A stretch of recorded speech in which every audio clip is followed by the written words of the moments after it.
Well, hello, everybody. It's Celeste coming to you from Senior Center Without Walls with episode number 7 of Age-Friendly Community Conversations. And I'm really excited today to have my friend Sheila join us. And I'm going to introduce her in a couple of minutes to talk about why I felt it was important that she be on our show. But before we get into that, I just wanted to remind viewers, because some of you may be tuning into this program for the first time, a little bit about this program and why Seniors Take Action Coalition is doing this program. So a few months ago, the first interview was Becky interviewed me and we launched the program called Age-Friendly Community Conversations. And in that episode, I shared with her why we were doing this, because we really felt it was important to get information out to folks that are not on the internet and may not have access to the information otherwise. So we know that a lot of people watch Tilleel Community Television,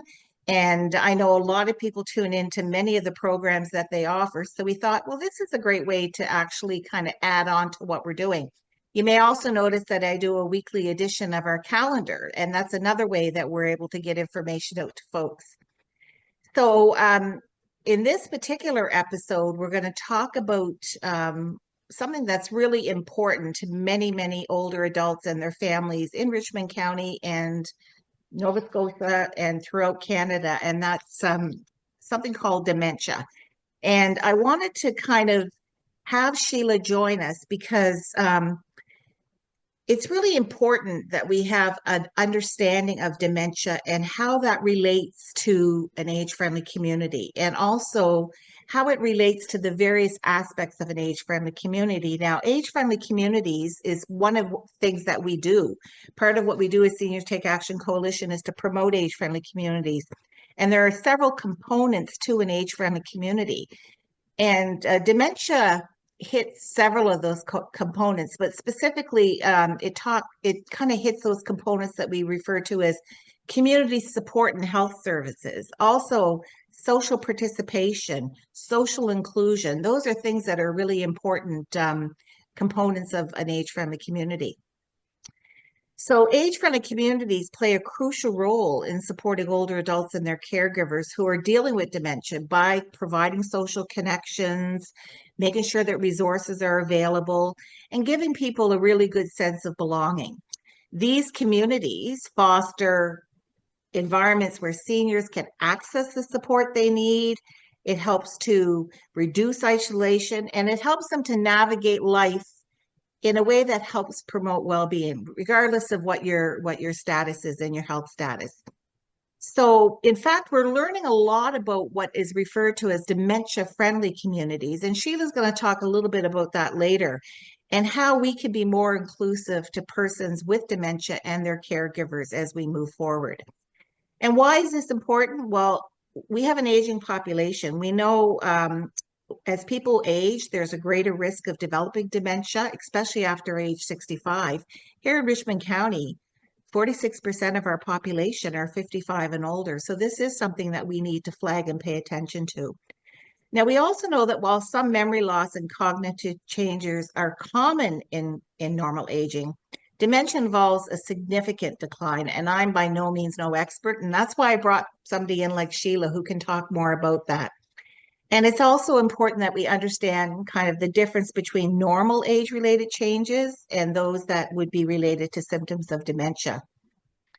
We also know that when people are coping with the dementia diagnosis, they may feel very alone, and so may their caregivers. So they need to have a support system in place that includes family, friends, but the community as a whole to kind of embrace them. Managing dementia can really affect our overall health and well-being. It's not just about our brain. It can come out in all kinds of different ways, like with problems sleeping, lack of appetite, which affects your physical well-being, etc. And we know that support for persons with dementia and their care providers is so important for an age-friendly community because, again, if they're healthy, the whole community is healthy. So with that being said, I want to introduce my guest, who is Sheila, and I always pronounce her last name wrong, but I think it's Schuehlein. Schuehlein, yep. Schuehlein, yeah, pretty good. and she's a gerontologist. And Sheila and I met a couple of years ago, actually, when we were both working on another project called the Acting Collectively Project. And I got to know Sheila through that experience, which was a tremendous experience. Many of you may have participated in that project in Richmond County. Sheila was the coordinator in Cape Breton Regional Municipality, and I was the contact here in Richmond. And so, yes, I'm really excited to have you here, Sheila. I know that you have had a busy summer, and we thought we would bring you in at this time of the summer, kind of as we are approaching the end, because we're really excited about an event that's coming up in September, which we'll talk about shortly.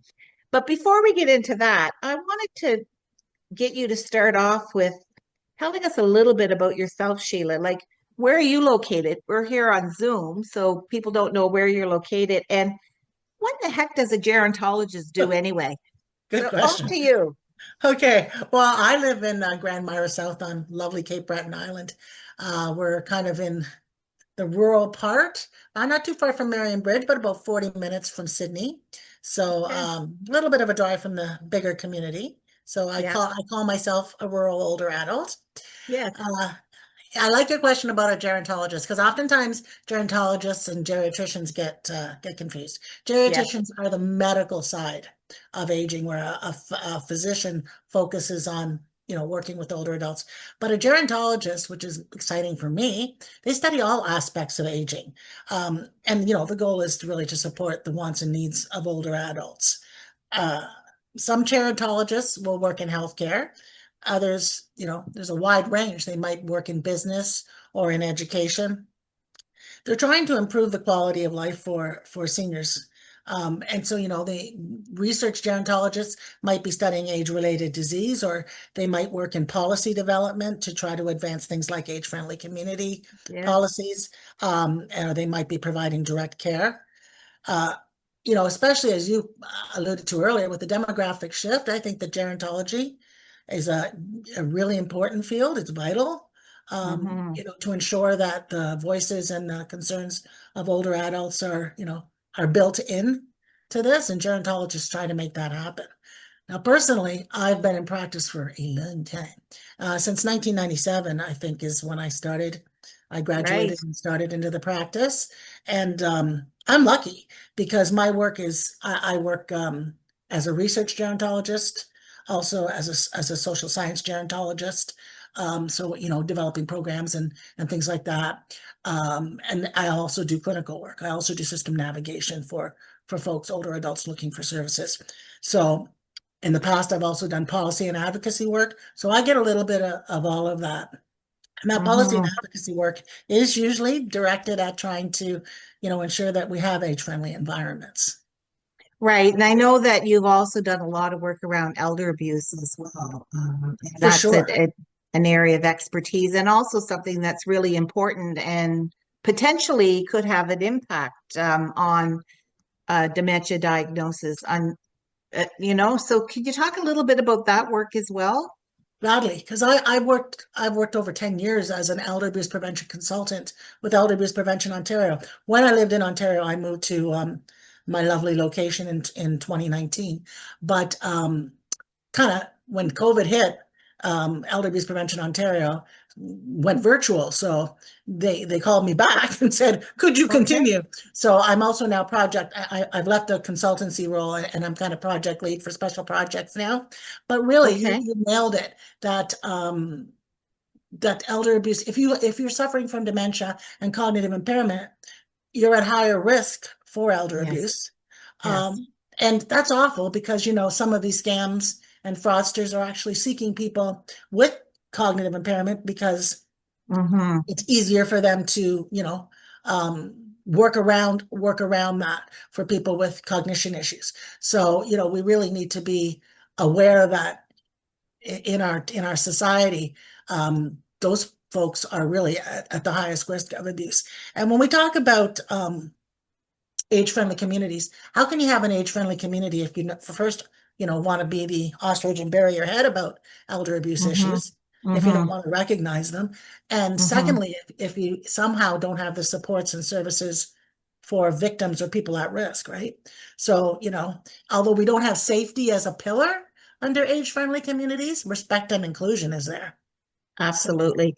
And and it's interesting, Sheila, because so much of this work is intertwined and interconnected. And as you know, our organization, the Senior Take Action Coalition, is there to kind of connect the dots and to work with our community partners and our seniors clubs to try to improve services. But certainly this has been on our radar as well. And we are fortunate in that we have a senior safety coordinator in Richmond County as well, who is able to kind of help support folks that might be dealing with these issues. But when you talk about those frauds and scams and persons with dementia being, at such high risk, I mean, it we're very lucky to have somebody with you, like with your expertise, kind of as a resource to us, because I know that we've brought you in before to do some work around aging 101. But I think coming up, I think we're going to be looking at bringing you back to do some more workshops and that sort of stuff. So that's kind of exciting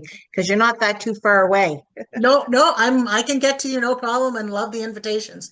I was Yeah. going to say, with the senior safety programs, that was one of my first contracts when I moved to Cape Breton, was to investigate being able to set up a senior safety program in Cape Breton Regional Municipality. I mean, they Mhm. operate successfully. You've got a great one in Richmond County, also looks at Mhm. social inclusion, which is so important. But Mhm. all over the province, there are senior safety programs. And in my region where I live, we didn't have one. So, we did a community survey, and certainly there is interest. Um, Mhm. it's always about the funding, isn't it? So, we have made some strides with our policing.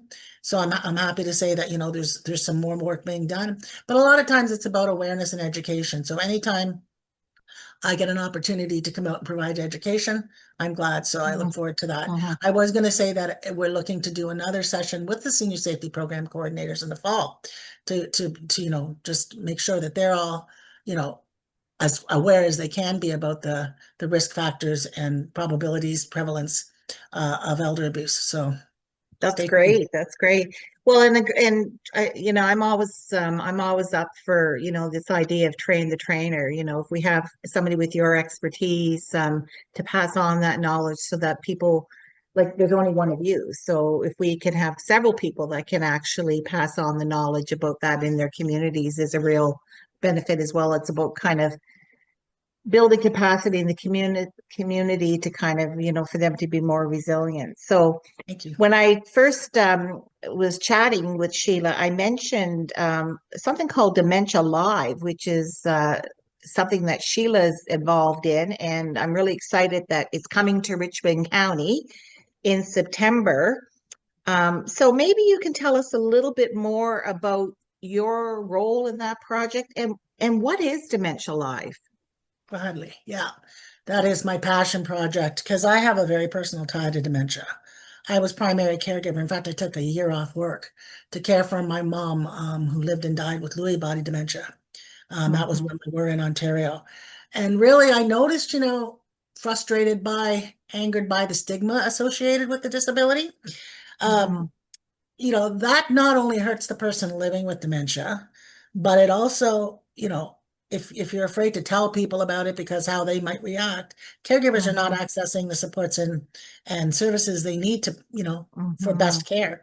So that stereotype and misinformation that's prevalent, um, often will intimidate like family members or friends of a person living with dementia to step up and offer help. And so Mhm. again, it's just vicious, that cycle of not understanding what it is and how we can help, and that, they don't need to Mhm. withdraw from community because they have this dementia label. So I really I saw that with my mom and wanted to kind of make a difference around that. People still believe that dementia is, nothing they can do about it. Something that Mhm. happens. Just as, you said it earlier, it's a part of old age. No, it's actually, I'm happy to say in Canada, it is a recognized disability. And people Mhm. with living with dementia and their caregivers are eligible for disability benefits. And a lot of people Yes. don't even know that. Yes. Um, so, research shows that most people don't try to educate themselves about dementia, even though, because it's not a happy topic sometimes, right? Even No, though they know no. somebody who may be passed with the condition or has the disease, they're not looking for education or to bone up. And I am really Hmm. you can call it a bucket list desire to kind of change that. And so Hmm. that's why I'm trying to introduce something called Dementia Live. And you Hmm. asked what my role is. Well, we'll tie it back into age friendly. I think that way back in my career as a gerontologist, I realized that just being offering information, like here's a brochure, here's a phone number, off you go. Like, Hmm. well, that should help you. That is Hmm. not adequate support for older adults looking for services Hmm. and support, right? They need two-way communication. They need follow-up, a bit more assistance in that. So I went back to school and became an integrative health coach through Duke University, and I think that was back in 2014. And that's all about the coaching piece of it is making sure that we're working with the older adults personal goals and getting them the services that Hmm. personally they want. Here's not the sheet, and there's nothing wrong with the sheet that has all the phone numbers, but finding out what phone numbers and what services are most important to that older adult. And then I went back again and did the Dementia Live specific coach. So that was Okay. 2018, I think. And so now what I'm doing in communities, it's new to Canada. Just January, I purchased a license out of a fabulous company in Texas called Educate to deliver them here. So it's fairly new to Canada. And Okay. yeah, you guys are kind of leading edge. Yeah, that's great. It's simulation experience. So what people will get from this is a short period of time commandeering the world as a person living with dementia. And how So does that how does that happen? how does that happen? Yeah, we do that through what I say is, when a person first comes, what we'll do is work in smaller groups, about six. The experience takes, I book an hour, we book periods of about an hour, 45 minutes to an hour, and we gear them up. So we are looking at simulating tactile differences through gloves. We put goggles on that limit peripheral vision, similar to what a person with dementia would be suffering with. Experience. And Okay. so the risk of falls, etc., and so forth. And then we also the piece de resistance is the earphones that create the white noise and the confusion and trying to function with that constant white noise. Hmm. We then ask folks to do a couple simple tasks, which they tell us are no longer simple at all as they try to Hmm. commandeer with that gear on. And so, we just watch the experience. And as an observer, it's very interesting. We see all the same kinds of things that caregivers for people with dementia see. We see people Hmm. withdraw. They just can't, they'll just stand in the corner and wait for me to tell them it's over. Or they'll get really frustrated. I didn't hear what you said. I can't, and you'll see the Hmm. anger. You'll Hmm. see, people just wandering because they didn't really hear what the task might have been. And so, we see it really very clearly how this experience mimics what we see with Wow. people with dementia. And once we're done with that, um, we take off the gear and we have what we call an empowerment session where we'll sit and discuss what that felt like. Because the real change comes from having that feeling of what it's like, Hmm. right? Hmm. Um, what are the major takeaways that we can use in our communities to be more inclusive now that we know what a person might be experiencing? Now we get to take off the gear. People Yeah. with dementia don't, right? Yeah, that's really neat. I had an opportunity some years ago to actually experience something like that, not related to dementia, but I have a niece and nephew who are visually impaired, and we Mhm. were given a pair of glasses with the lenses in it that would allow us to see what they saw. And that was really kind of opening, no pun intended, to be able to kind of experience it, what it was like. And they were young children at the time. So it really allowed us to kind of understand some of the fears and stuff about dogs and stuff because they didn't see the animal till it was right in front of them. And then some years later, I know that they've done something similar to this for persons experiencing a mental illness. Mhm. One of the major drug companies, I think, produced the virtual thing, so I was able to kind of experience that again virtually what it was like for somebody who was in having a psychotic episode with Yeah. schizophrenia. So they were hearing voices and stuff. It sounds very similar.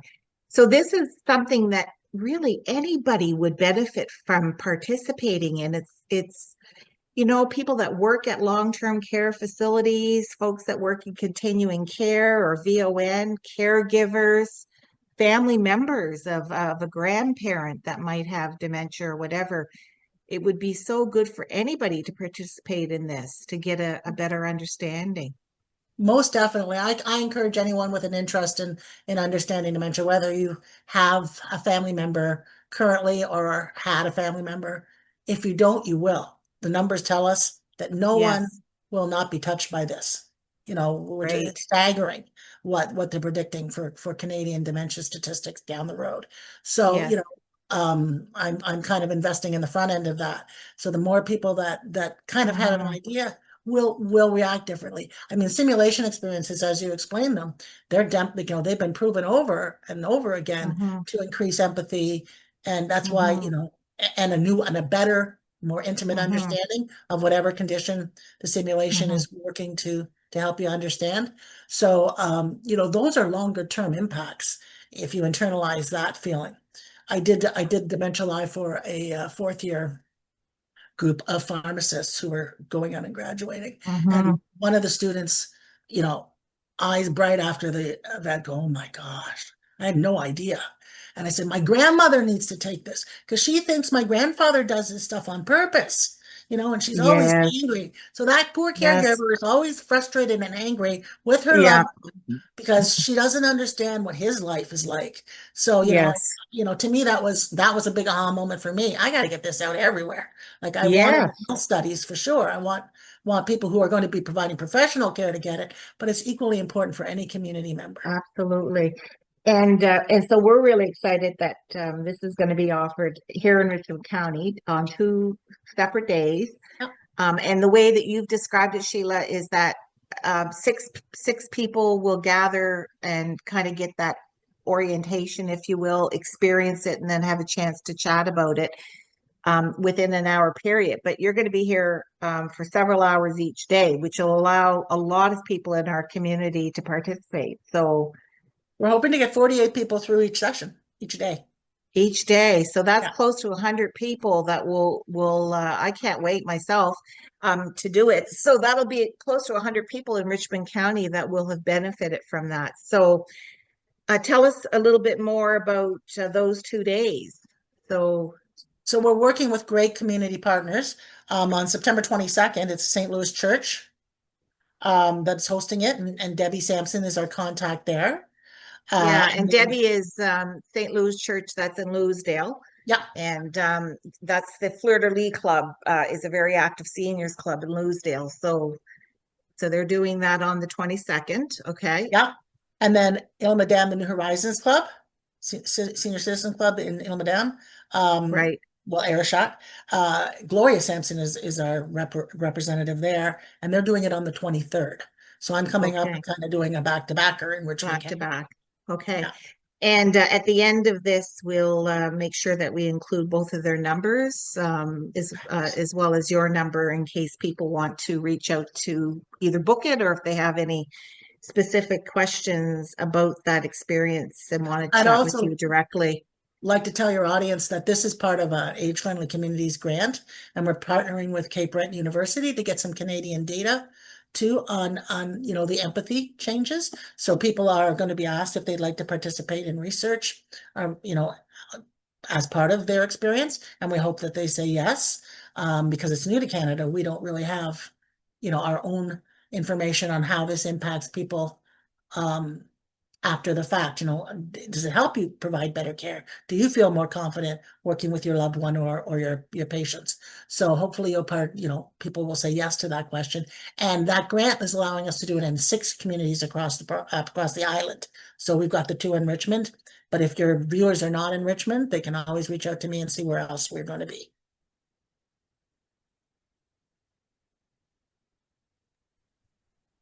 Where else are you planning? I know we're talking with Iona. I'm hoping to bring one Okay. close to my community in Marion Hmm. Bridge. Great. Um, We just had some interest from Big Pond today. I Good. know CBU definitely wants one for their Yeah. students. Yeah. So, they're in the works. So if people phone me, I'll definitely take names and numbers and let them know where their closest one would be. Yeah. I'm wondering, I was just thinking about Cora in Port Hawkesbury. That's where we launched actually. That was our very first one when I Okay. actually had the founder of the program come up last year in September. We did Oh, it with okay. the Cora program and um and the students. Oh, Uh perfect. and Perfect. even had the principal go through it. So Excellent. after that, they had such interest. I ended up doing a road trip in March to the other three Cora programs and Oh, offered it. very good. So we've got Excellent. quite a bit of they see it as a real vital way to help educate people who are going to be Of going into the course. field. So Of it's course. great. That's great. Well, we're really excited to have you join us.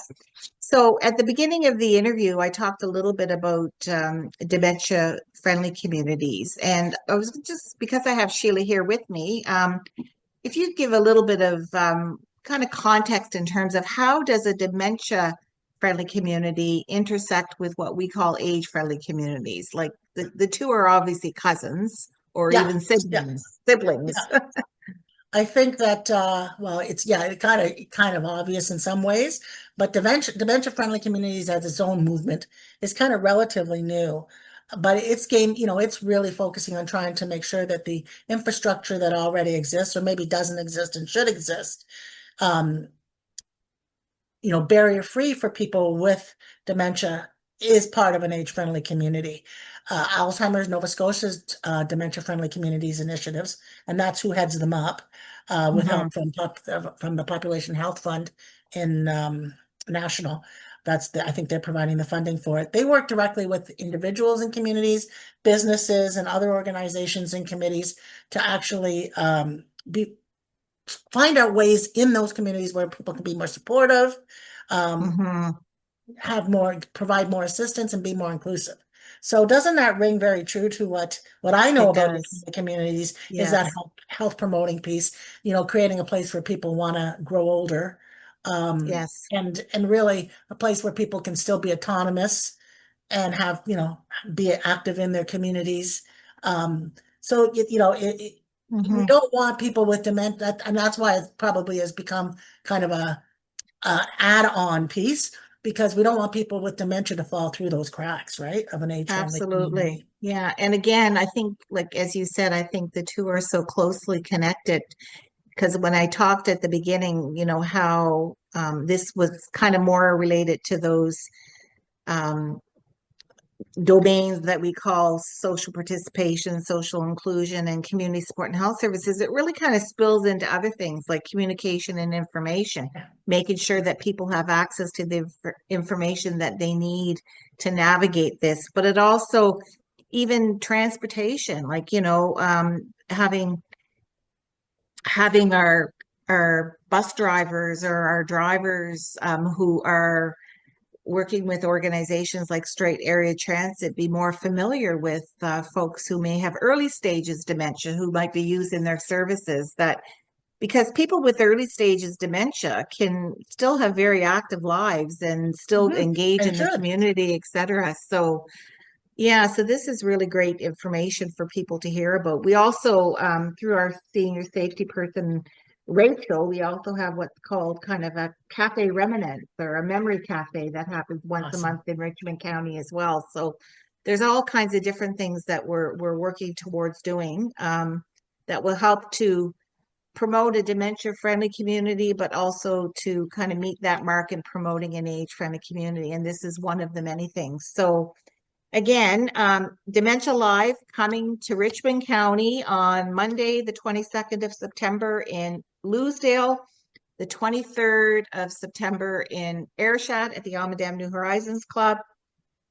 At the end of this show, I'm going to post the phone numbers for Gloria, Debbie, and also contact information for Sheila in case anybody has any further information. But so thrilled to have you join us today, Sheila. This has been Thank you so wonderful. much for the invitation.